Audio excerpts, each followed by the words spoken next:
Hello some viewers, how are you all? Welcome back to another video.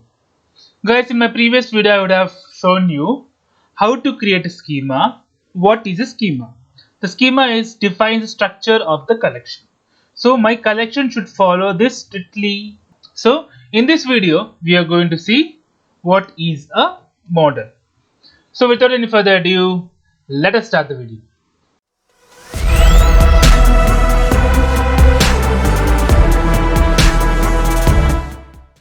So here guys, let us see what is a model. Model takes your schema, applies to each and every document of the collection, right? Let me copy this. Let me add it here. So model takes your schema, applies it to each and every document.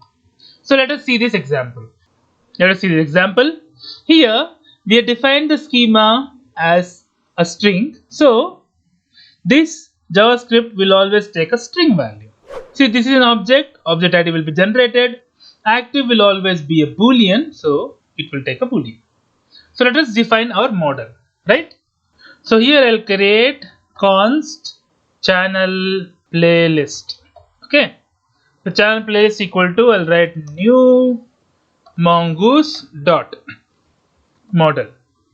So now in the model it is saying, okay, it will take a name which is a string and a schema, right? If any collection is there. So already we have defined a schema, right? So copy this name. I'll say, okay, this one as a channel playlist, and a schema what I have given is YouTube playlist. So this is simple model. So model just is a wrapper. Now if I just write node app.js, connection is successful. Now okay, I have to stop the connection.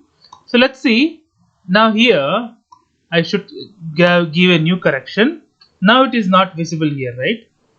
See, I'll have a new connection here. So now at that time you can see the local host. Let me connect this local host. Now you can see the test schema is there. In the test schema channel playlist, a collection is created based on this. So that's it for the video guys. If you like the video, please click on like. If you're a new viewer, please click on subscribe. Till then guys, take care, have a great day, bye bye.